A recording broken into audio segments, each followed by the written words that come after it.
That's correct. VP Inday, good afternoon. Welcome back to the Duterte Street. How are you today? I am okay. Today, I received this lovely bunch of flowers from our kababayan. Kasi ma'am? For Mother's Day, Advanced Mother's Day. Binabati ko ang lahat ng mga ina sa kanilang sipag at tapang para sa kanilang pamilya. Ma'am, do you have plans for the Mother's Day? Wala akong plans for Sunday, no? Sunday, ma'am. VP Inday, how's our former president, your father, today?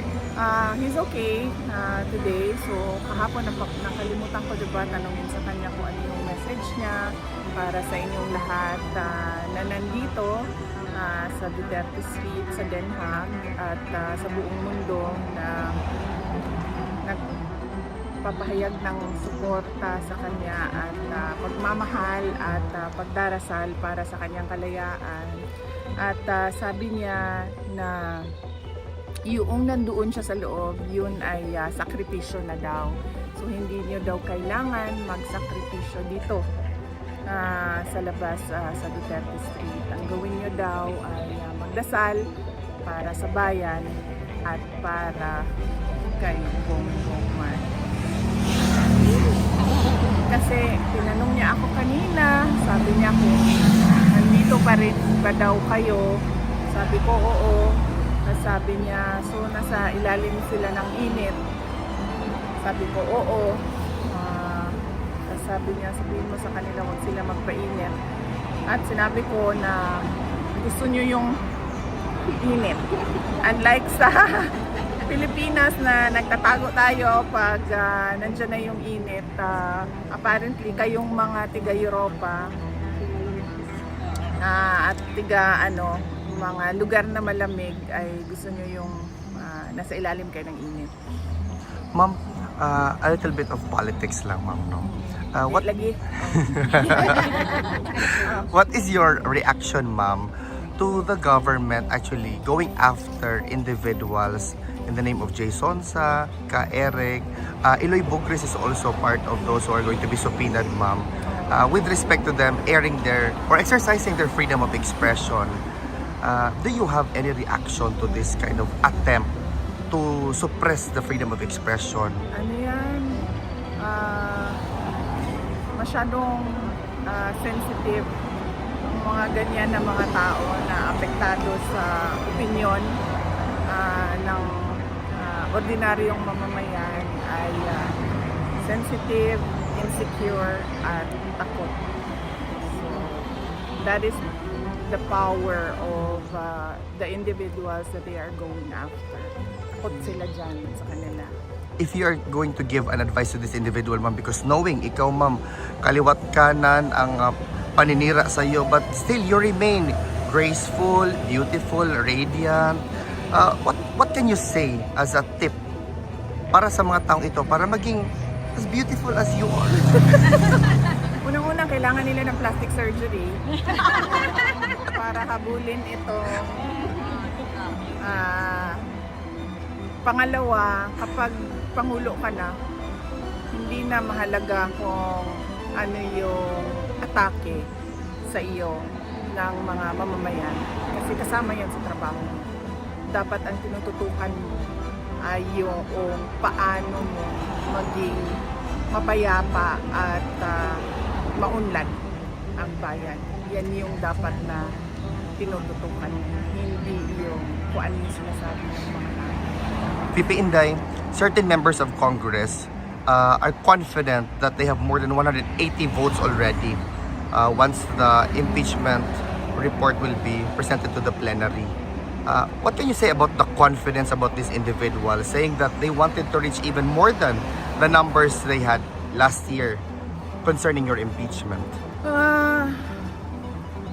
So, madami ang pumipera gamit ang pangalan ko. So, unta mawisikan na ilahang mga constituents sa kwarta, sa ilahang bulsa o sa ilang maleta. Perhaps you can entertain 3 questions from the crowd. Go ahead. Yes.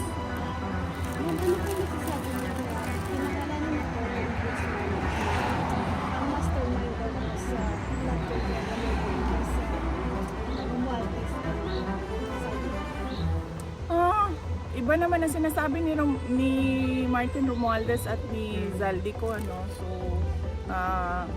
kung totoo talaga na interesado si Zaldico at si Martin Romualdez sa hustisya, hindi lang para sa kanila sarili, hindi para na sa taong bayan at sa Pilipinas, dapat sabihin nila kung ano yun.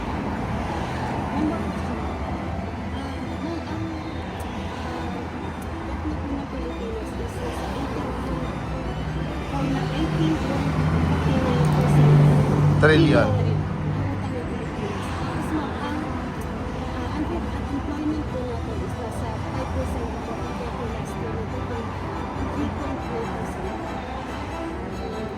As expected, kasi hindi naman nagtatrabaho yung buong administrasyon lalong-lalo na ang Pangulo. Kaya nga sabi ko pag ikaw Pangulo ka na, hindi mo na iniisip kung anong sinasabi ng mga ordinaryong mamayan. Hahabulin mo pa ba yung mga nasa social media, nasa Facebook, na naglalabas ng kanilang mga Sentiment. hinaing, yes, hinaing, mga galit nila. Hindi na.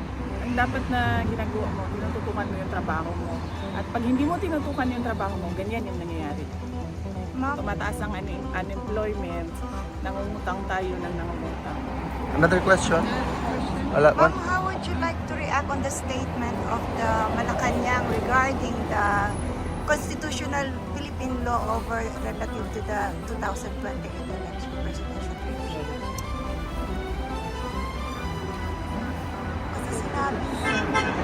How would you like to react on the Ano yung statement? exactly na sinabi, Sinabi ma'am, nila kasi hindi kasi ko ma'am alam. na we need to read the constitutional law about the 2028. No, I think, ano yun ma'am, reaction, statement yun ni Claire Castro about your demeanor when you answer the question about your preparedness to being the President of the Republic of the Philippines. Kasi that was my question, ma'am. Sabi niya, she asked you or urged you to read the law, the Constitution, being a lawyer itself.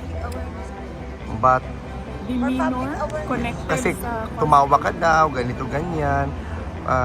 Bakit ka daw ganon? Excited ka pa daw na pag-usapan ng election at hindi ka while si BBM ay nagtatrabaho, ganito, ganyan. But Okay.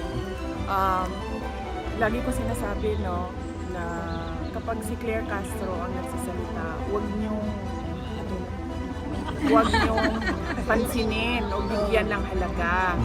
Kasi pag pinapansin niyo, napi-feed yung kanyang papansin na ugali. At ang problema kasi dyan sa kanyang papansin na ugali, nagdadala siya ng kahihiyan sa ating bansa. Kasi kapag nagsasalita siya, nandyan yung seal ng Office of the President. So, Correct. sabihin, yung buong mundo na nanonood at nakikinig, para bang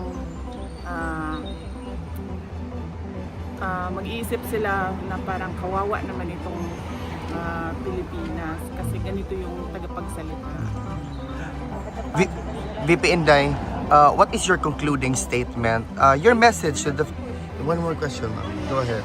Ito non-political naman po. Since you've been visiting our country, Netherlands, when you become a president, ano po yung inspiration nyo dito sa Netherlands na pwede natin i-adopt sa Philippines when you are the president? If, ma'am, if. When po? Hindi po if. When po? When?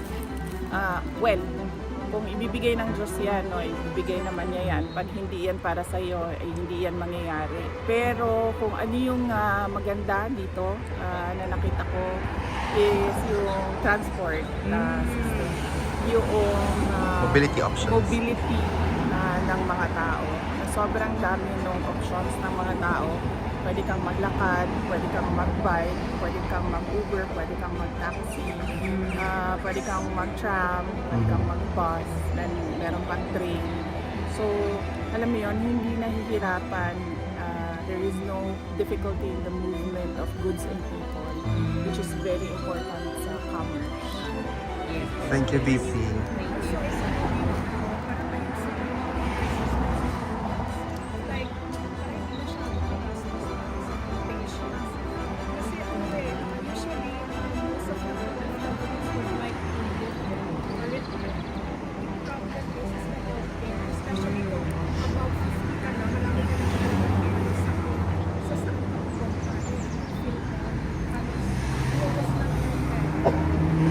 Oh, yes, ma'am.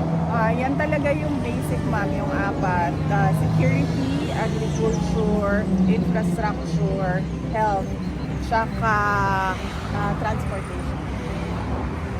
VP Inday, what's your message to the Filipino people whose support to you will never waver? Oo, hindi naman nagbabago yung mensahe ko para sa lahat sa lahat ng mga nandito, nagbiyahe, nag-absent sa trabaho, nag-change ng day off,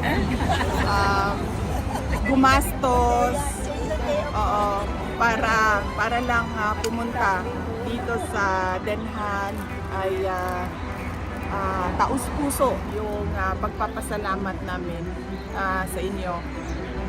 At sa lahat ng mga kababayan natin, hindi rin nagbabago talaga yung mensahe ko kung narinig ninyo simula last year, simula nung 2022. Lahat ng aking talumpati ay sinisimulan ko sa pagpapasalamat dahil ang lakas ko ay galing sa tao. At yung patuloy ninyo na suporta at pagtitiwala, yun yung nagpro-propel sa amin na tumuloy kahit mahirap. Thank you, VP. Thank you. One more question, guys. Despite the fact sa lahat ng mga binanggit sa iyo, impeachment, corruption, etc.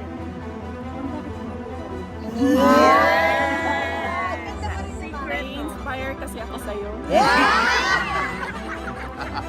VP, mabuhay ka. Maraming salamat.